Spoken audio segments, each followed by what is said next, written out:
എല്ലാവർക്കും സ്വാഗതം. അപ്പൊ നമ്മുടെ UP ST എക്സാം കഴിഞ്ഞപ്പോൾ നമുക്കൊരു ഒരു ഐഡിയ ഉണ്ടായിട്ടുണ്ടായിരിക്കും. അതായത് ഈ പരീക്ഷ എങ്ങനെയാണ് നമ്മളെ സമീപിച്ചത് എന്നുള്ളതും അടുത്ത വരുന്ന പരീക്ഷ എങ്ങനെയാണ് നമ്മൾ സമീപിക്കേണ്ടത് എന്നുള്ള ഒരു ഉത്തരം നമുക്ക് കിട്ടിക്കാണും. അതായത് ഒരു സിലബസിന്റെ എല്ലാ ഭാഗവും കവർ ചെയ്തവർക്ക് മാത്രമാണ് ഈ പരീക്ഷ നല്ല രീതിയിൽ എഴുതാൻ പറ്റിയിട്ടുള്ളത്.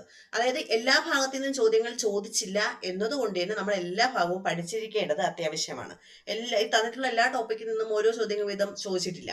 ഒരു പർട്ടിക്കുലർ ഭാഗത്തു നിന്ന് കുറെ ചോദ്യങ്ങൾ ചോദിക്കും, അല്ലെങ്കിൽ പിന്നെ കുറെ ഭാഗങ്ങളിൽ നിന്ന് ചോദിക്കാത്ത ഭാഗങ്ങളുണ്ട്. അപ്പൊ അങ്ങനെ കുറെ ന്യൂനതകൾ കഴിഞ്ഞ എക്സാമിന് ഉണ്ടായിരുന്നു. ഒരുപക്ഷെ ന്യൂനതകളായിരിക്കാം, അല്ലെങ്കിൽ അത് അഡ്വാൻറ്റേജ് ആയിരിക്കാം. എന്ത് തന്നെയായാലും ഒരു വ്യത്യസ്തമായിട്ടുള്ള രീതിയിലുള്ള എക്സാം ആയിരുന്നു കഴിഞ്ഞ തവണ ജനറൽ നോളജിന്റെ കാര്യത്തിൽ ആകെപ്പാടെ ഉണ്ടായിരുന്നത്. അതുകൊണ്ട് തന്നെ ഇനി വരുന്ന LP എക്സാമിൽ നമ്മൾ ശ്രമിക്കേണ്ട പ്രധാനപ്പെട്ട കാര്യം നമ്മൾ കംപ്ലീറ്റ് സിലബസ് ഒരു തവണയെങ്കിലും ഒന്ന് കവർ ചെയ്യുക എന്നുള്ളതാണ്. അതിൽ നിന്ന് നമുക്ക് കിട്ടുന്ന ഒരു പ്രധാനപ്പെട്ട ഒരു പോസിറ്റീവ് പോയിന്റ് എന്ന് പറഞ്ഞു കഴിഞ്ഞാൽ, നമുക്ക് ഒരു ക്വസ്റ്റ്യന്റെ ഉത്തരം ശരിയായിട്ട് അറിഞ്ഞൂടെങ്കിൽ പോലും അതിൽ നിന്നും തെറ്റായ ചോയ്സിനെ നമുക്ക് മാറ്റി വെക്കാൻ പറ്റും എന്നുള്ളൊരു കാര്യമുണ്ട്. കാരണം അതിൽ നിന്നും നമുക്കിപ്പം കഴിഞ്ഞ UPയുടെ എക്സാം ആയാൽ പോലും 2-3 ചോദ്യങ്ങൾ നമുക്ക് ഉത്തരം ഒരുപക്ഷെ നമുക്ക് പെട്ടെന്ന് കണ്ടുപിടിക്കാൻ പറ്റിയില്ലെങ്കിൽ പോലും അതിന്റെ താഴെ തന്നിട്ടുള്ള മറ്റു 3 ഓപ്ഷനും അതല്ല എന്ന് നമുക്ക് മനസ്സിലാക്കാൻ സാധിക്കും. ഓക്കെ, അപ്പൊ അത്തരത്തിൽ നമുക്ക് ഓപ്ഷൻ ഒഴിവാക്കി നിർത്താൻ വേണ്ടി പറ്റുന്ന ഏറ്റവും നല്ല മാർഗ്ഗമാണ് ഈ സിലബസ് അടിസ്ഥാനത്തിലുള്ള ടെക്സ്റ്റ് ബുക്ക് റീഡ് ചെയ്യുക എന്നുള്ളത്. ഉറപ്പായിട്ട് നിങ്ങൾക്ക് 38-39 മാർക്ക് കൂടുതൽ ഈ സയൻസിന്റെ സോഷ്യൽ സയൻസിന്റെ ടെക്സ്റ്റ് ബുക്ക് ഒന്ന് കവർ ചെയ്ത് കഴിഞ്ഞാൽ നിങ്ങൾക്ക് കിട്ടാവുന്നതാണ്. അപ്പം അതിൽ ഏറ്റവും പ്രധാനപ്പെട്ട ഒരു പാഠഭാഗമാണ് സ്വതന്ത്രാനന്തര ഇന്ത്യ എന്ന് പറയുന്ന 10ാം ക്ലാസ് ടെക്സ്റ്റ് ബുക്ക്. ഈ ടെക്സ്റ്റ് ബുക്കിന്റെ ഈ പാഠം വായിച്ചിട്ടുള്ളവർക്ക് ഈ പറയുന്ന വീഡിയോ നിങ്ങൾക്ക് സ്കിപ്പ് ചെയ്യാം, കാണേണ്ട ഒരു ആവശ്യമില്ല. വായിച്ചിട്ടില്ലാത്തവർക്കും ഇനി വായിക്കാൻ സമയമില്ല എന്നുള്ളവർക്കും മറ്റുള്ള സബ്ജക്റ്റിലൂടെ കോൺസെൻട്രേഷൻ ചെയ്ത് പോകണം എന്നുള്ളവർക്കും ഈ വീഡിയോ നിങ്ങൾക്ക് കാണാം. അല്ല, ഇനി ഇതിൽ ടെക്സ്റ്റ് ബുക്ക് വായിക്കുമെന്നുള്ളവർക്കും ഈ വീഡിയോ സ്കിപ്പ് ചെയ്യാം. നിങ്ങൾ അടുത്ത കാര്യങ്ങൾ പഠിച്ച് പോവുക. ഇതിനു വേണ്ടി സമയം കളയേണ്ട ആവശ്യമില്ല. വായിക്കില്ല, ഇനി വായിക്കാൻ പറ്റില്ല എന്നുള്ള സാഹചര്യം ഉള്ളവരും വായിച്ചിട്ടില്ല എന്നുള്ളവരും മാത്രം ഇത് തുടർന്ന് കാണുക. കഴിഞ്ഞ എക്സാമിൽ നമ്മൾ മനസ്സിലാക്കിയിട്ടുള്ള ഒരു ചോദ്യം നിങ്ങൾ കണ്ടിട്ടുണ്ടായിരിക്കും, UPയുടെ ചോദ്യം. മഹാത്മാഗാന്ധിജി ഇന്ത്യയിൽ വന്നതിന് ശേഷം പങ്കെടുത്ത ആദ്യത്തെ സമ്മേളനം എവിടെയായിരുന്നു എന്നുള്ള ചോദ്യം. നമ്മൾ അതിനുശേഷമുള്ള ചമ്പാരൻ സത്യാഗ്രഹവും അഹമ്മദാബാദ് ബില്ല് സത്യാഗ്രഹവും സത്യാഗ്രഹമൊക്കെ പഠിച്ചിട്ടുണ്ടായിരിക്കും. പക്ഷെ ഒരുപക്ഷെ പലരും മറ്റേ ചോദ്യത്തിന് ഉത്തരം പഠിച്ചിട്ടുണ്ടായിരിക്കില്ല. അപ്പം അത് വന്നിട്ട് ഈ പറയുന്ന ഒരു പാഠപുസ്തകത്തിന്റെ തുടക്കത്തിൽ കാണിച്ചിട്ടുള്ള ഒരു കാര്യമാണ്. അത് ഞാൻ വരുന്ന ചാപ്റ്ററുകളിൽ ഞാനത് കാണിച്ചു തരാം എവിടെയാണുള്ളത്. അതുപോലെ ഈ ടെക്സ്റ്റ് ബുക്ക് വായിക്കുന്ന സമയത്തും അതിന്റെ സൈഡിലും മുകളിലും താഴെയുള്ള കാര്യങ്ങൾ ജസ്റ്റ് ഒന്ന് റീഡ് ചെയ്ത് പോവുക. നമുക്കത് കാണാതെ പഠിക്കേണ്ട ഒരു ആവശ്യമില്ല. ഈ കാര്യങ്ങളൊക്കെ ജസ്റ്റ് ഒന്ന് റീഡ് ചെയ്ത് പോകേണ്ട ആവശ്യം മാത്രമേ ഇപ്പം ഈ പരീക്ഷ എടുക്കുന്ന സമയത്ത് നമുക്ക് ഉള്ളൂ. ഓക്കെ, അപ്പൊ ഈ സ്വതന്ത്രാനന്തര ഇന്ത്യയുടെ പാഠഭാഗം എടുക്കുന്ന സമയത്ത് ആദ്യം കൊടുത്തിട്ടുള്ളൊരു കാര്യമുണ്ട്. രവീന്ദ്രനാഥ് ടാഗോർ നമ്മുടെ ഈ പറയുന്ന സ്വാതന്ത്ര്യത്തിന് ശേഷം ഇന്ത്യയെ ബ്രിട്ടീഷുകാർ വിട്ടുപോകുന്നതിനെ പറ്റി ഒരു വാക്യം പറയുന്നുണ്ട്. അതായത്, വിധിയുടെ ചക്രവാളങ്ങൾ ഒരു നാൾ ഇന്ത്യയെ ഉപേക്ഷിക്കുവാൻ ബ്രിട്ടീഷുകാരെ നിർബന്ധരാക്കും. പക്ഷേ ഏത് രൂപത്തിലുള്ള ഇന്ത്യയെ ആവും അവർ ഇവിടെ ഉപേക്ഷിച്ചു പോവുക?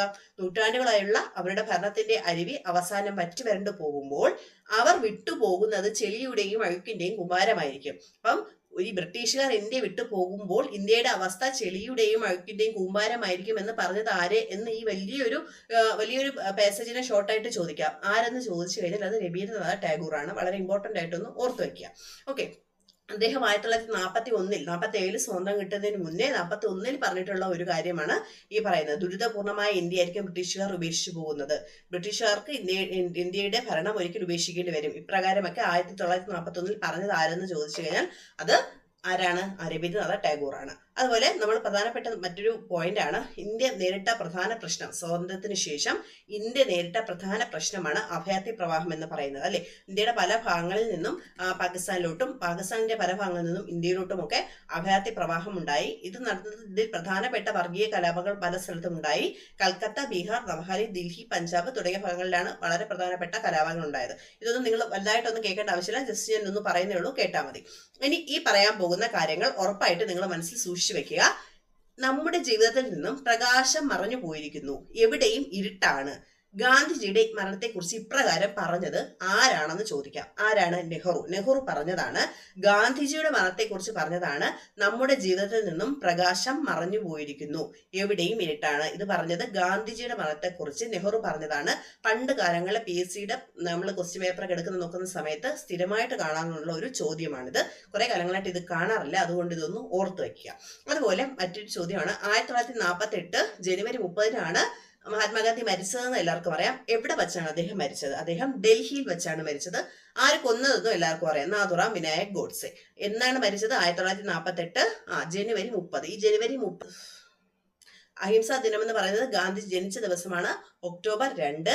രക്തസാക്ഷി ദിനം എന്ന് പറയുന്നത് ഗാന്ധിജി മരിച്ച ദിവസമാണ്, ജനുവരി 30. ഇത് രണ്ടും അങ്ങോട്ടും ഇങ്ങോട്ടും മാറാതെ ഓർത്തു വെക്കാം. ഇനി പ്രധാനപ്പെട്ട പഠിക്കേണ്ടത് ഈ പറയുന്ന അഭയാർത്ഥി പ്രവാഹമൊക്കെ കഴിഞ്ഞതിന് ശേഷം അതൊക്കെ നിയന്ത്രണത്തിലായതിനു ശേഷം ഈ നാട്ടുരാജ്യങ്ങളെ സംയോജിപ്പിക്കാൻ വേണ്ടിയിട്ട് വളരെ ശ്രമകരമായിട്ട് എല്ലാ നാട്ടുരാജ്യങ്ങളും ഇന്ത്യൻ യൂണിയനിലോട്ട് ചേർക്കാൻ വേണ്ടിയിട്ട് ഒരു ശ്രമകരമായ ദൗത്യമുണ്ടായി. അതിന് നേതൃത്വം കൊടുത്തിരുന്നതാണ് നമ്മുടെ മലയാളിയായ സ്റ്റേറ്റ്സ് ഡിപ്പാർട്ട്മെന്റ് സെക്രട്ടറിയായ VP മേനോനും അതുപോലെ കേന്ദ്ര മന്ത്രിസഭയിലെ സംസ്ഥാനങ്ങളുമായി ബന്ധപ്പെട്ട വകുപ്പിന്റെ ചുമതലയുള്ള സർദാർ വല്ലഭായ് പട്ടേലും. ഇവർക്ക് രണ്ടുപേർക്കുമാണ് ഈ പറയുന്ന നാട്ടുരാജ്യങ്ങളെ ഇന്ത്യയുമായിട്ട് സംയോജിപ്പിക്കുന്നതിൽ പ്രധാനപ്പെട്ട ദൗത്യം ഉണ്ടായിരുന്നത്. ഈ പറയുന്ന VP മേനോന് മറ്റൊരു ദൗത്യം കൂടെ ഉണ്ടായിരുന്നു. ഈ പറയുന്ന എല്ലാവരും യോജിപ്പിച്ചതിന് ശേഷം ഭാഷാ അടിസ്ഥാനത്തിൽ ഇന്ത്യയെ രൂപീകരിക്കാൻ വേണ്ടിയിട്ടുള്ള ആ ഒരു കമ്മിറ്റിയിൽ അംഗവുമായിരുന്നു VP മേനോൻ എന്ന് പറയുന്നത്. കേന്ദ്ര മന്ത്രിസഭയിലെ സംസ്ഥാനങ്ങളുമായി ബന്ധപ്പെട്ട വകുപ്പിന്റെ ചുമതല സർദാർ വല്ലഭായ് പട്ടേലിനായിരുന്നു. അതുപോലെ സ്റ്റേറ്റ് ഡിപ്പാർട്ട്മെന്റ് സെക്രട്ടറിയായ മലയാളി VP മേനോനെയും അദ്ദേഹം നിയമിച്ചു. ഓക്കെ, അപ്പൊ ഇവർ രണ്ടുപേരും കൂടെയാണ് പ്രധാനപ്പെട്ട നാട്ടുരാജ്യങ്ങളെ ഇന്ത്യൻ യൂണിയനിലോട്ട് ചേർക്കേണ്ട ഒരു ലയന കരാറൊക്കെ തയ്യാറാക്കിയത്. അപ്പൊ ഈ ലയന കരാറിൽ കൂടെയാണ് എല്ലാ നാട്ടുരാജ്യങ്ങളെയും ഇന്ത്യയിലോട്ട് ചേർത്തുകൊണ്ടിരുന്നത്. പക്ഷേ 3 നാട്ടുരാജ്യങ്ങൾ മാത്രം, 3 പേര് വളരെ ഇമ്പോർട്ടന്റ് ആണ്. 3 നാട്ടുരാജ്യങ്ങൾ ഏതൊക്കെയായിരുന്നു? ഹൈദരാബാദ്, കാശ്മീർ, ജുനാഗഡ്. എപ്പോഴും ചോദിക്കുന്നതാണ്. താഴെ തന്നിട്ടുള്ളവയിൽ ഇന്ത്യൻ യൂണിയനിൽ ചേരാൻ വിസമ്മതിച്ച നാട്ടുരാജ്യങ്ങൾ പെടാത്തത് ഏത്, അല്ലെങ്കിൽ പെട്ടത് ഏത് എന്നൊക്കെ ചോദിക്കാം. പെടാത്തത് ഏതെന്നാണ് മാക്സിമം ചോദിക്കുന്നത്. അപ്പൊ ഈ 3 നാട്ടുരാജ്യങ്ങളുടെ പേരും നമ്മൾ അറിഞ്ഞിരിക്കുക. ഹൈദരാബാദ്, കാശ്മീർ, ജുനാഗഡ്. ഹൈദരാബാദ്, കാശ്മീർ, ജുനാഗഡ്. എന്റെ ക്ലാസ്സിന്റെ സ്പീഡ് കൂടുകയാണെങ്കിൽ നിങ്ങൾ സ്പീഡ് കുറച്ചിട്ടൊന്ന് കാണുക.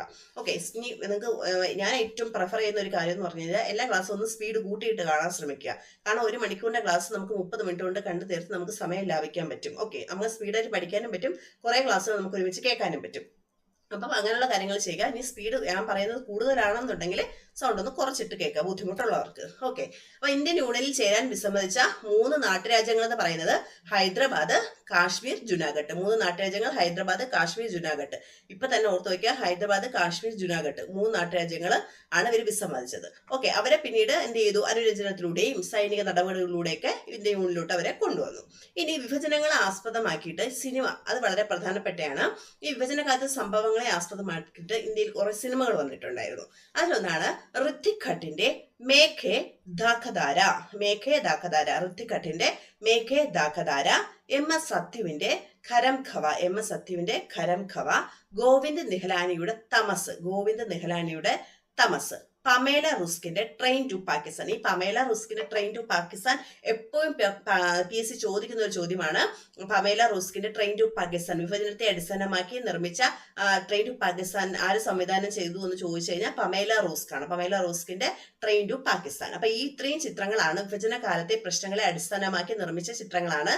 ഋത്വിക് ഘട്ടിന്റെ മേഘേ ദാഖധാരെ. അപ്പൊ ഇതിൽ നിങ്ങൾ ഒന്ന് നമുക്ക് പേര് ഓർത്തിരിക്കാൻ ഒരു ബുദ്ധിമുട്ടുണ്ടായിരിക്കും. അപ്പൊ നിങ്ങൾ ഇവിടെ ഒന്ന് ഓർക്കുക, ഈ ഘട്ടിന്റെ ഖായുടെ ഇവിടെ ഒരു ഖാ ഉണ്ട്, ഈ പറയുന്ന മേഘയുടെ ഒരു ഖാ ഉണ്ട്. ഈ രണ്ടും വന്ന് ഋത്വിക് ഘട്ടിന്റെ മേഘേ ദാഖധാരെ. അപ്പൊ രണ്ടൊരു ഖാ വന്നിട്ടുള്ളത് നിങ്ങൾ ഓർത്തു വെക്കാം. ഇനി MS സത്യുവിന്റെ ഗരം ഖവ, MS സത്യുവിന്റെ ഗരം ഖവ. നമുക്ക് പ്രത്യേകിച്ച് ഓർത്ത് വെക്കാൻ ഇത് പറയാനായിട്ടൊന്നുമില്ല.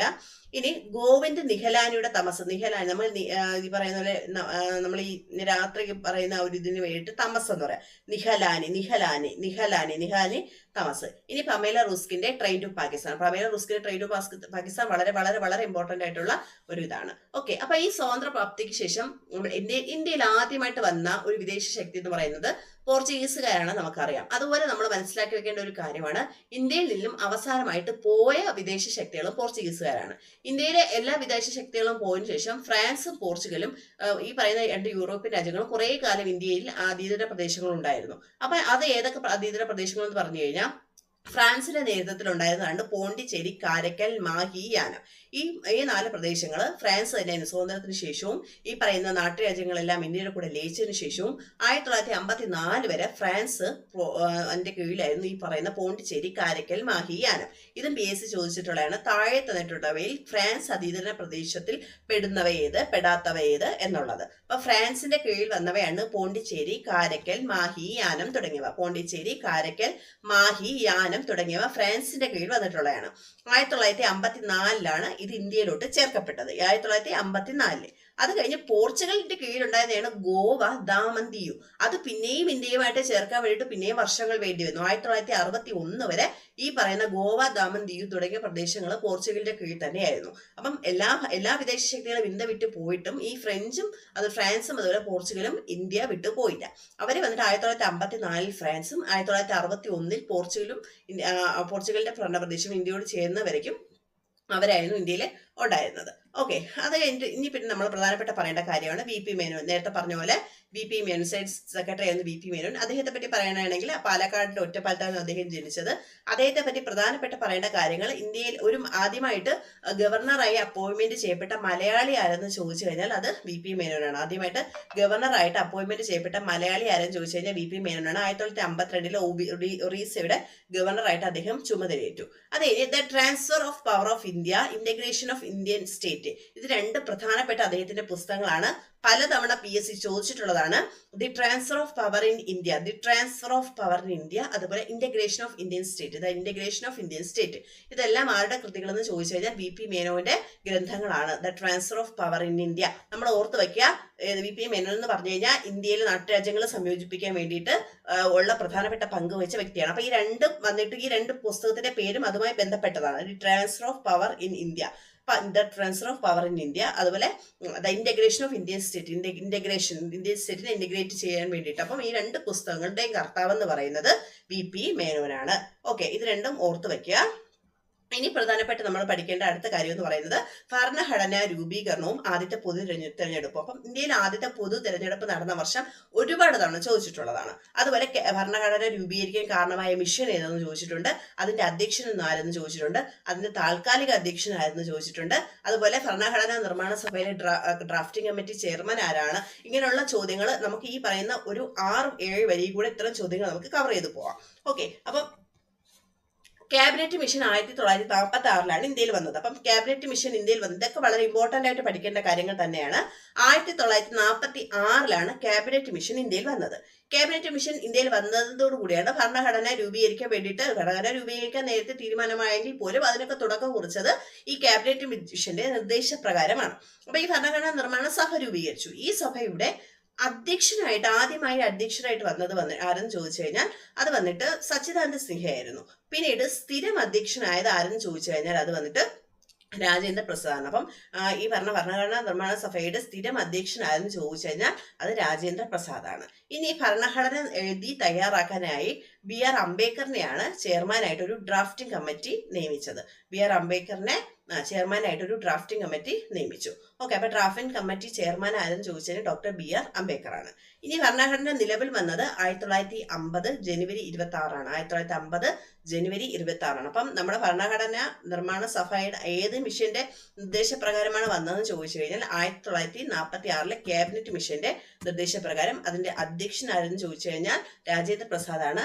പിന്നെ ഒരു കാര്യം നമ്മൾ ശ്രദ്ധിക്കണം, അതിന് വന്നിട്ട് ആദ്യത്തെ അധ്യക്ഷൻ, അതായത് പെർമനന്റ് ആയിട്ടുള്ള അധ്യക്ഷൻ, താൽക്കാലിക അധ്യക്ഷൻ സച്ചിദാനന്ദ സിൻഹ ആയിരുന്നു. പിന്നീടാണ് പെർമനന്റ് ആയിട്ട് ഡോക്ടർ രാജേന്ദ്ര പ്രസാദിനെ ഭരണഘടനയുടെ അധ്യക്ഷനായിട്ട് തീരുമാനിക്കുന്നത്. പിന്നെ ഈ ഭരണഘടന എഴുതി തയ്യാറാക്കണമല്ലോ. നമുക്കറിയാം നമ്മുടെ ഇന്ത്യയുടെ ഭരണഘടന എന്ന് പറയുന്നത് ഏറ്റവും ബൃഹത്തായിട്ടുള്ളതും ഏറ്റവും വലിയ ലിഖിതം വെച്ച് എഴുതപ്പെട്ട ഏറ്റവും വലിയ ഭരണഘടന ഏതെന്ന് ചോദിച്ചു കഴിഞ്ഞാൽ അത് ഇന്ത്യയുടെ ഭരണഘടനയാണ്. ബ്രിട്ടന്റെ ഭരണഘടനയാണ്. ഭരണഘടനയുടെ മാതാവ് എന്ന് പറയുന്നത് ബ്രിട്ടനാണ്. അപ്പൊ ഈ ഭരണഘടനയുടെ മാതാവ് ബ്രിട്ടൻ വന്നിട്ട് അലിഖിതമാണ്, അവിടെ എഴുതപ്പെടാത്ത ഭരണഘടനയാണ് ഉള്ളത്. അമേരിക്കയുടെ ഭരണഘടന എഴുതപ്പെട്ട ഭരണഘടനയാണ്.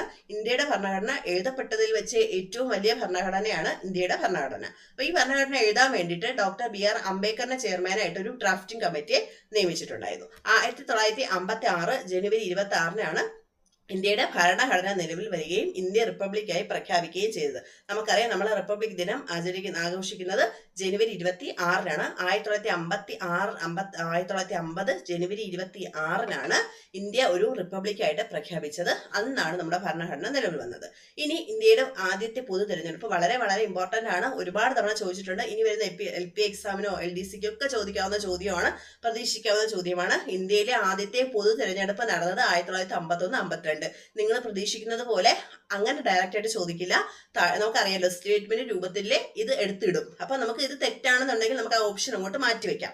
അതാണ് നമ്മുടെ ടെക്സ്റ്റ് ബുക്ക് വായിക്കുന്നത് കൊണ്ടുള്ള ഉപകാരം. ഇപ്പൊ ആദ്യത്തെ പൊതുതെരഞ്ഞെടുപ്പ് നടന്നത് 1954-55 ആകുമ്പോൾ നമുക്ക് ആ ഓപ്ഷൻ തെറ്റാണ്, ബി എന്ന് പറയുന്ന ഓപ്ഷൻ തെറ്റാണ്. അപ്പൊ ഈ ക്വസ്റ്റ്യൻ പേപ്പർ നിങ്ങൾക്ക് എങ്ങനെയാണ് ഈ പറയുന്ന പോലെ നമുക്ക് നെഗറ്റീവ് അതായത് തെറ്റായ ഉത്തരങ്ങൾ നമുക്ക് മാറ്റി ശരിയായതിലോട്ട് എത്താം എന്നുള്ളത് ഞാൻ അടുത്തൊരു ക്വസ്റ്റ്യൻ പേപ്പർ ഈ കഴിഞ്ഞ UP-യുടെ ക്വസ്റ്റ്യൻ പേപ്പർ വെച്ചിട്ട് നമുക്ക് അത് എങ്ങനെയാണ് ചെയ്യാന്നുള്ളത് ഞാൻ ഈസി ആയിട്ട് പറഞ്ഞുതരാം നിങ്ങൾക്ക്. ഓക്കെ, അപ്പൊ നിങ്ങൾക്ക് അത് വന്നിട്ട് അറിഞ്ഞൂടാത്ത ക്വസ്റ്റ്യൻ ഒക്കെ നമുക്ക് ആ ഒരു രീതി ഉപയോഗപ്പെടുത്താവുന്നതാണ്. എന്ന് പറഞ്ഞാൽ നെഗറ്റീവ് മാർക്ക് മേടിക്കരുത്, അങ്ങനെ ചെയ്യാം. ഓക്കെ, അത് ഞാൻ ഒരു ക്ലാസ് ഞാനത് എങ്ങനെയാണെന്നുള്ളത് പറഞ്ഞുതരാം. അപ്പൊ ഇത് ഓർത്ത് വയ്ക്കുക. ആദ്യത്തെ പൊതുതെരഞ്ഞെടുപ്പ് നടന്നത് 1951-52 കാലഘട്ടങ്ങളിലാണ്. ഇങ്ങനെ ഡയറക്റ്റ് ആയിട്ട് ഇനി ചോദിക്കുമെന്ന് ആരും പ്രതീക്ഷിക്കേണ്ട. പക്ഷെ നമുക്ക് വരുന്ന ചോദ്യങ്ങൾക്ക് ഈ ഓപ്ഷനെ തിരഞ്ഞെടുക്കാൻ വേണ്ടിയിട്ട് ഇത് പ്രധാനപ്പെട്ട് സഹായിക്കുന്ന ഒരു ഘടകമാണ്. ഓക്കെ, ഇനി നമ്മൾ പ്രധാനപ്പെട്ട് നോക്കേണ്ടത് ഭാഷാടിസ്ഥാനത്തിൽ നമ്മൾ ഭാഷാടിസ്ഥാനത്തിലാണ് ഇപ്പൊ സംസ്ഥാനങ്ങൾ നിലവിൽ നിൽക്കുന്നത്, അല്ലെ? നമ്മുടെ ഭാഷാടിസ്ഥാനത്തിലാണ് നമ്മുടെ സംസ്ഥാനങ്ങൾ നിലവിൽ നിൽക്കുന്നത്. അപ്പൊ നമ്മൾ പ്രതീക്ഷിച്ചതുപോലെ സ്വാതന്ത്ര്യത്തിന് ശേഷം എടുത്ത ഒരു തീരുമാനമല്ലായിരുന്നു ഇന്ത്യയെ ഭാഷാടിസ്ഥാനത്തിൽ നമ്മൾ രൂപീകരിക്കണമെന്നുള്ളത്. അത് 1920-ലെ നാഗ്പൂർ കോൺഗ്രസ് സമ്മേളനത്തിലെ തന്നെ ഇത് തീരുമാനമായിട്ടുണ്ടായിരുന്നു. 1920-ലെ നാഗ്പൂർ കോൺഗ്രസ് സമ്മേളനത്തിൽ തന്നെ ഇത് എന്ത് ചെയ്തു, തീരുമാനമായിട്ടുണ്ടായിരുന്നു. എന്താ തീരുമാനമായിട്ടുണ്ടായിരുന്ന? ഭാഷാടിസ്ഥാനത്തിലെ നമ്മുടെ ഈ സംസ്ഥാന രൂപീകരിക്കണം. അത് ഏറ്റവും കൂടുതൽ അതിനു വേണ്ടിയുള്ള ആവശ്യം ഉന്നയിച്ചതും അല്ലെങ്കിൽ ജനകീയ പ്രക്ഷേപണം നടത്തിയതും പോറ്റി ശ്രീരാമലു ആണ്. ഓക്കെ, പോറ്റി ആമരജീവി എന്നറിയപ്പെടുന്ന പോറ്റി ശ്രീരാമലു ആണ് ഈ പറയുന്ന തെലുങ്ക് സംസാരിക്കുന്നവർക്കായി ആന്ധ്ര സംസ്ഥാനം എന്നൊരു സംസ്ഥാനം കൊണ്ടുവരണമെന്ന് ആവശ്യപ്പെട്ടത്. പിന്നീട് അദ്ദേഹം മരിച്ചു എന്ന് പറഞ്ഞിട്ട് 1953 തെലുങ്ക് സംസാരിക്കുന്നവർക്കായി ആദ്യമായിട്ട് ആന്ധ്രാപ്രദേശ് രൂപം കൊണ്ടു. ആന്ധ്രയാണ് ഉണ്ടായത്. ആന്ധ്രാപ്രദേശിലെ ആന്ധ്രയാണ് ആദ്യമായിട്ടുണ്ടായത്, ആന്ധ്ര എന്ന് പറഞ്ഞ സംസ്ഥാനം. അപ്പം ഈ ഭരണത്തിന്റെ അതായത് സംസ്ഥാനം എങ്ങനെയായിരുന്നു? ഈ ഭാഷയുടെ അടിസ്ഥാനത്തിൽ ആദ്യമായിട്ട് ഒരു സംസ്ഥാന രൂപം കൊണ്ടത് ആന്ധ്രയായിരുന്നു. ഭാഷ പണ്ട് PSC സ്ഥിരം ചോദ്യം ചെയ്തായിരുന്നു. നമ്മുടെ ഈ ഭാഷയുടെ അടിസ്ഥാനത്തിൽ ആദ്യമായിട്ട് രൂപം കൊണ്ട ഒരു സംസ്ഥാനം ഏതെന്ന് ചോദിച്ചു കഴിഞ്ഞാൽ 1953 രൂപം കൊണ്ട ആന്ധ്രയാണ്. ഇതൊക്കെ നിങ്ങൾക്ക് സ്റ്റേറ്റ്മെന്റ് രൂപത്തിലും വരാം, അല്ലാതെ ഡയറക്റ്റ് ആയിട്ടും ഭാഗ്യം ഉണ്ടെങ്കിൽ വരാം, അല്ലെങ്കിൽ സ്റ്റേറ്റ്മെന്റ് രൂപത്തിലും വരാം. വർഷവും ഇതൊക്കെ അതുകൊണ്ട് ഓർത്ത് വെക്കാം. 1953-ലാണ് തെലുങ്ക് സംസാരിക്കുന്നവർക്ക് വേണ്ടിയിട്ട് ആന്ധ്രാപ്രദേശ് രൂപം കൊണ്ടത്. നിങ്ങൾ ഈ കഴിഞ്ഞ UP-യുടെ ചോദ്യപേപ്പർ വെച്ച് ഞാൻ പറഞ്ഞുതരാം. അപ്പൊ നിങ്ങൾക്ക് അത് മനസ്സിലാവും. അത് ഇനി അടുത്തൊരു ക്ലാസ് എടുക്കുന്നേ അത് തന്നെ ഞാൻ ആദ്യം ഇടാം. അപ്പൊ നിങ്ങൾക്ക് അത് എങ്ങനെയാണെന്ന് മനസ്സിലാവും.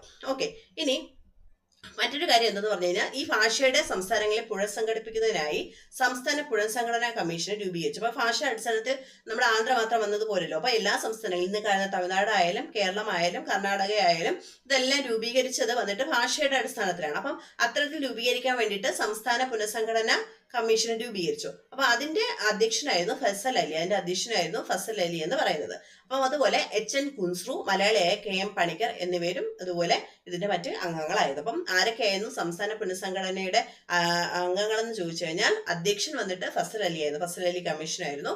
അതിന് രണ്ടാമത് HN കുൻസ്രു ആയിരുന്നു. പിന്നെ മലയാളിയായ KM പണിക്കരാണ്. അപ്പം താഴെ തന്നിട്ടുള്ളവയിൽ സംസ്ഥാന പുനഃസംഘടന കമ്മീഷനിൽ ഉൾപ്പെടാത്തത് ആരെന്ന് ചോദിക്കാം, വേറൊരു പേര് തന്നതിന് ശേഷം. അതുകൊണ്ട് ഈ 3 പേരുകളും ഓർത്തു വയ്ക്കുക. ഫസൽ അലി, HN കുൻസ്രു, മലയാളിയായ KM പണിക്കർ. ഇത് 3 പേരുമായിരുന്നു. അങ്ങനെ 1956-ൽ ഇന്ത്യൻ സംസ്ഥാന പുനഃസംഘടനാ നിയമം പാർലമെന്റ് പാസാക്കി. 1956-ലാണ് ഇന്ത്യൻ സംസ്ഥാന പുനഃസംഘടനാ നിയമം പാർലമെന്റ് പാസാക്കിയത്. ഇന്ത്യൻ പാർലമെന്റ് സംസ്ഥാന പുനഃസംഘടനാ നിയമം പാസാക്കിയത് എന്ന് ചോദിച്ചു കഴിഞ്ഞാൽ 1956-ലാണ്. 1956. 53-ലാണ് ആന്ധ്രാപ്രദേശ് രൂപം കൊണ്ടത്. 53-ൽ ഓർത്ത് വെക്കുക, വർഷങ്ങൾ അങ്ങനെ ഓർത്ത് വെക്കുക. ഒന്ന് ഓർത്തിക്കേ, 1946-ൽ എന്താ സംഭവിച്ചത്? ക്യാബിനറ്റ് മിഷൻ വന്നു, ഭരണഘടനയ്ക്ക് വേണ്ടിയിട്ട് ഭരണഘടനാ നിർമ്മാണ സഭ ഉണ്ടായി. 50-ൽ ഇന്ത്യ റിപ്പബ്ലിക്കായി. 51-52 കാലഘട്ടങ്ങളിൽ എന്തുണ്ടായി? ആദ്യത്തെ തെരഞ്ഞെടുപ്പ് ഉണ്ടായി. 53-ൽ എന്തുണ്ടായി? ഇപ്പൊ പഠിച്ച 53-ൽ എന്താ ഉണ്ടായത്? ആന്ധ്ര രൂപം കൊണ്ടു, അല്ലെ? ഭാഷാടിസ്ഥാനത്തിൽ തെലുങ്ക് സംസാരിക്കുന്ന പ്രദേശമായിട്ട് ആന്ധ്ര ഉണ്ടായി. അത് കഴിഞ്ഞിട്ട് ഇപ്പൊ വന്നിട്ട് 56-ൽ എന്താണ് ഉണ്ടായത്? ഇന്ത്യൻ ഭരണഘടന സംസ്ഥാന പുനഃസംഘടന പാർലമെന്റിൽ അത് പാസ്സാക്കി. ആ നിയമം വന്നിട്ട് പാർലമെന്റിൽ പാസ്സാക്കി. അങ്ങനെ എത്ര സംസ്ഥാനങ്ങൾ ഉണ്ടായിരുന്നു? ആദ്യം 14 സംസ്ഥാനങ്ങളും 6 കേന്ദ്രഭരണ പ്രദേശങ്ങളും വന്നു. അങ്ങനെ ഇന്ത്യൻ പാർലമെന്റിലെ 1956-ലെ സംസ്ഥാന പുനഃസംഘടനാ നിയമം പാർലമെന്റ് പാസ്സാക്കുന്നതോടുകൂടി 14 സംസ്ഥാനങ്ങളും 6 കേന്ദ്രഭരണ പ്രദേശങ്ങളുണ്ട്. ഇപ്പൊ എത്ര സംസ്ഥാനങ്ങൾ, എത്ര കേന്ദ്രഭരണ പ്രദേശങ്ങളുണ്ട്? നിങ്ങളൊന്ന് താഴെ കമന്റ് ചെയ്തേ. ഇന്നിപ്പം ഈ നിലവിലെ എത്ര സംസ്ഥാനങ്ങളും എത്ര കേന്ദ്രഭരണ പ്രദേശങ്ങളുണ്ടെന്ന് ഒന്ന് താഴെ കമന്റ് ചെയ്തു. ഓക്കെ, ഇനി നമ്മൾ അടുത്ത് നോക്കേണ്ടത് അതായത് നമ്മുടെ ആഫ്റ്റർ ഇൻഡിപെൻഡൻസിന് ശേഷം, ഇന്ത്യയുടെ സ്വാതന്ത്ര്യത്തിന് ശേഷം സാമ്പത്തിക മേഖലയിലെ മുന്നേറ്റങ്ങൾ എന്തൊക്കെയായിരുന്നു? സാമ്പത്തിക മേഖലയിലെ മുന്നേറ്റങ്ങൾ എന്തൊക്കെയായിരുന്നു? സാമ്പത്തിക മേഖലയെ പറ്റി പറയുകയാണെങ്കിൽ നമ്മൾ സ്വീകരിച്ചിട്ടുള്ളത് മിശ്ര വ്യവസ്ഥയാണ്. നമ്മൾ വളരെ ഇമ്പോർട്ടന്റ് ആണ്. എക്കണോമിക്സിലും ഇത് ചോദിക്കാം, അതുപോലെ ഹിസ്റ്ററിയിലും ഇത് ചോദിക്കാം. ഇന്ത്യ സ്വീകരിച്ചിട്ടുള്ള സമ്പദ് വ്യവസ്ഥ ഏതെന്ന് ചോദിച്ചു കഴിഞ്ഞാൽ അത് മിശ്ര സമ്പദ് വ്യവസ്ഥയാണ്. അപ്പൊ മിശ്ര സമ്പദ് വ്യവസ്ഥയെ പറ്റി പറയുമ്പോൾ അത് നമ്മളെ അതായത് ഈ സോഷ്യലിസ്റ്റുമായിട്ടുള്ളതും അല്ലെങ്കിൽ നമ്മളെ പ്രൈവറ്റ് ആയിട്ടുള്ളതും പൊതുമേഖലാ സ്ഥാപനങ്ങളും എല്ലാം കൂടെ സോഷ്യലിസ്റ്റ് സമ്പദ് വ്യവസ്ഥയുടെയും മുതലാളിത്ത സമ്പദ് വ്യവസ്ഥയുടെയും സമന്വയമായിട്ടുള്ളതാണ് മിശ്ര സമ്പദ് വ്യവസ്ഥ എന്ന് പറയുന്നത്. അതിനെപ്പറ്റി നമ്മൾ പ്രധാനപ്പെട്ട് പഠിക്കുമ്പോൾ നമ്മുടെ സമ്പദ്ഘടനയിലെ ഏറ്റവും വലിയ ഇമ്പോർട്ടന്റ് ആയിട്ടുള്ള ഒരു ചുവടുവയ്പ് വന്നത് ആസൂത്രണ കമ്മീഷൻ വന്നതോടുകൂടിയാണ്. അപ്പൊ 1950 മാർച്ച് 15-നാണ് ആസൂത്രണ കമ്മീഷൻ നിലവിൽ വന്നത്. 1950 മാർച്ച് 15-നാണ് ആസൂത്രണ കമ്മീഷൻ നിലവിൽ വന്നത്. അപ്പം ആസൂത്രണ കമ്മീഷന്റെ അന്നത്തെ ചെയർമാൻ ആയിരുന്നു പ്രധാനമന്ത്രിയായിരുന്നു ജവഹർലാൽ നെഹ്റു.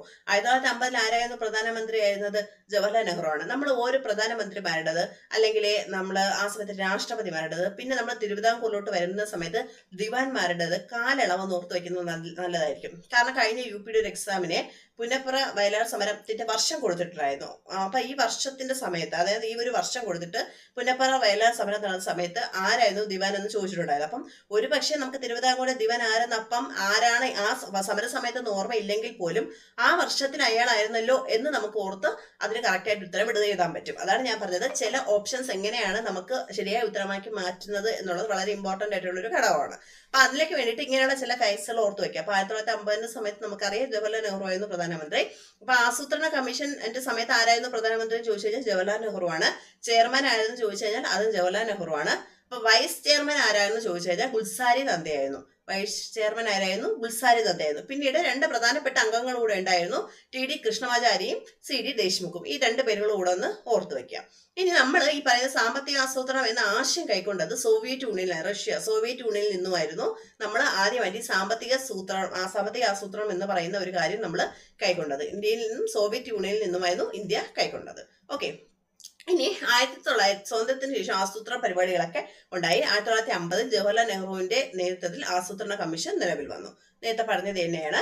ഇനി നമ്മൾ പ്രധാനപ്പെട്ട പഠിക്കേണ്ട കാര്യങ്ങൾ, ആസൂത്രണ കമ്മീഷൻ നിലവിൽ വന്നതിന് ശേഷം നമ്മുടെ സാമ്പത്തിക പുരോഗതി, നമുക്ക് പെട്ടെന്ന് തന്നെ ഈ പറയുന്ന പോലെ ഒരു വിഭജനം കഴിഞ്ഞതിന് ശേഷം പെട്ടെന്ന് തന്നെ സാമ്പത്തിക സഹായം, നമ്മൾ ഒറ്റയ്ക്ക് ഒരു പ്രാപ്തരായിരുന്നില്ല ഓരോ കാര്യങ്ങൾ ചെയ്യാനായിട്ട്. അപ്പൊ നമുക്ക് വിദേശ സഹായങ്ങളൊക്കെ വേണ്ടി വന്നു. അത്തരത്തിലെ വിദേശ സഹായങ്ങളോട് കൂടി നിർമ്മിച്ച കുറെ കാര്യങ്ങളാണ് ഫിലായ്. സോവിയറ്റ്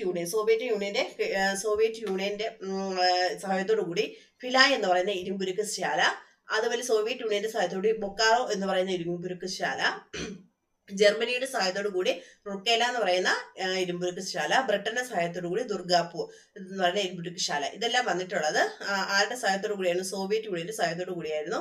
ഇത് വന്നിട്ട് എവിടെയൊക്കെയാണ് ഇത് സ്ഥിതി ചെയ്യുന്നത് എന്ന് നിങ്ങളൊന്ന് ജസ്റ്റ് ഓർത്ത് വെക്കുക. ഒന്നത് പറഞ്ഞുതരാം എവിടെയൊക്കെയാണ് അത് ഓരോന്ന് സ്ഥിതി ചെയ്യുന്നതെന്നുള്ള കാര്യം. ഫിലായ് വന്നിട്ട് ഛത്തീസ്ഗഡിലാണ് സ്ഥിതി ചെയ്യുന്നത്, ബൊക്കാറോ വന്നിട്ട് ജാർഖണ്ഡിലാണ് സ്ഥിതി ചെയ്യുന്നത്, റുക്കേല വന്നിട്ട് ജർമ്മനിയുടെ സഹായത്തോടു കൂടി ഒഡീഷയിലാണ് സ്ഥിതി ചെയ്യുന്നത്, ദുർഗാപൂർ വന്നിട്ട് ബ്രിട്ടന്റെ സഹായത്തോടെ വെസ്റ്റ് ബംഗാളാണ് സ്ഥിതി ചെയ്യുന്നത്. ഇത് എവിടെയൊക്കെയാണ് എന്നുള്ളത് കൂടെ ഓർത്തു വയ്ക്കുക.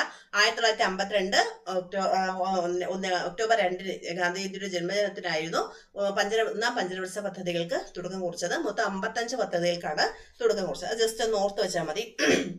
ഈ പെട്ട ഭാഗങ്ങളിലുള്ള കാര്യങ്ങൾ നിങ്ങൾ ജസ്റ്റ് ഒന്ന് ഓർത്തു വയ്ക്കുക. ഓക്കെ, ഇനി അടുത്ത് നമ്മൾ പ്രധാനപ്പെട്ട് നോക്കേണ്ടത് ഇന്ത്യയിലെ ഏറ്റവും വലിയ ഈ കാലഘട്ടത്തിൽ തന്നെ നമുക്ക് കൃഷിക്ക് ആവശ്യം, അതായത് 1 പഞ്ചവത്സര പദ്ധതി എന്ന് പറയുന്നത് കൃഷിക്ക് പ്രാധാന്യം നൽകി. നമ്മൾ എക്കണോമിക്സിൽ പഠിക്കും. 2 പഞ്ചവത്സര പദ്ധതി എന്ന് പറയുന്നത് വ്യവസായത്തിന് പ്രാധാന്യം നൽകി. അപ്പൊ 1 പഞ്ചവത്സര പദ്ധതിയുടെ കാലഘട്ടത്തിൽ കൃഷി വേണമെങ്കിൽ ജലസേചനം വേണം, അതുപോലെ വൈദ്യുതിയൊക്കെ വേണം, അല്ലെ? വ്യവസായത്തിനായാലും വൈദ്യുതി വേണം. അപ്പൊ ഇതിനൊക്കെ വേണ്ടിയിട്ട് എന്താണ് വേണ്ടത്? നദീതട പദ്ധതികൾ വേണം. അപ്പം ഇന്ത്യയിലെ ഏറ്റവും വലിയ വിവിധ ഉദ്ദേശ നദീതട പദ്ധതി എന്ന് പറയുന്നത് ഫക്ര നംഗൽ പദ്ധതിയാണ്. അത് സ്വാതന്ത്ര്യാനന്തര ഇന്ത്യയുടെ അഭിമാനമായിട്ട് നിൽക്കുന്ന ഒരു കാര്യമാണ്. സ്വാതന്ത്ര്യം കിട്ടിയതിനു ശേഷമാണ് ഈ പറയുന്ന ഇന്ത്യയുടെ ഏറ്റവും വലിയ വിവിധോദ്ദേശ നദീതട പദ്ധതിയായ ഫക്ര നംഗൽ വന്നത്. ഇത്രയും കാര്യങ്ങളൊന്ന് ഓർത്തു വെക്കണം. ഇനി നമ്മൾ ശാസ്ത്ര സാങ്കേതിക നേട്ടങ്ങളെ കുറിച്ചാണ് പഠിക്കേണ്ടത്. വളരെ ഇമ്പോർട്ടൻ്റ് ആയിട്ടുള്ള കാര്യങ്ങൾ മാത്രം നമ്മൾ പഠിച്ചു പോയാൽ മതി. എന്ന് പറഞ്ഞാൽ നമ്മൾ ഈ ടെക്സ്റ്റ് ബുക്ക് ഫുള്ളും കവർ ചെയ്ത് പോകുന്നുണ്ട്. അപ്പൊ നിങ്ങൾക്ക് വായിക്കാൻ ഇനി പറ്റില്ല, സമയമില്ലാത്തവർ മാത്രം ഇതൊന്ന് കേട്ടാൽ മതി. ഞാൻ വീണ്ടും പറയുന്നു, ആരുടെ സമയം ഇതിനു വേണ്ടി പാഴാക്കണ്ട. ഇനി നമ്മൾ ഓർക്കേണ്ട കാര്യം ശാസ്ത്ര സാങ്കേതിക നേട്ടങ്ങളെ പറ്റിയാണ്. ശാസ്ത്ര സാങ്കേതിക നേട്ടങ്ങൾ നമ്മൾ പ്രധാനപ്പെട്ട ഒരു കാര്യമാണ്. ഈ ശാസ്ത്ര വ്യവസായ ഗവേഷണ സമിതിയുടെ പരിപാടികൾക്ക് നേതൃത്വം നൽകിയത് ഹോമി ജഹാംഗീർ ബാബയും അതുപോലെ SN ഭട്നാഗറുമായിരുന്നു. അപ്പം ശാസ്ത്ര വ്യവസായിക ഗവേഷണ സമിതിയുടെ പരിപാടികൾക്ക് നേതൃത്വം നൽകിയത് ആരൊക്കെയെന്ന് ചോദിച്ചു കഴിഞ്ഞാൽ SN ഭട്നാഗറും ഹോമി ജഹാംഗീർ ബാബയുമാണ്. വളരെ വളരെ ഇമ്പോർട്ടന്റ് ആണ്, അധികം ചോദിച്ച് കണ്ടിട്ടില്ലാത്ത ചോദ്യമാണ്. ശാസ്ത്ര വ്യവസായിക ഗവേഷണ സമിതിയുടെ പദ്ധതികൾക്ക് ശാസ്ത്ര വ്യാവസായിക ഗവേഷണ സമിതിയുടെ പദ്ധതികൾക്ക് നേതൃത്വം നൽകിയത് ഹോമി ജഹാംഗീർ ബാബയും NS ഭട്നാഗറുമാണ്.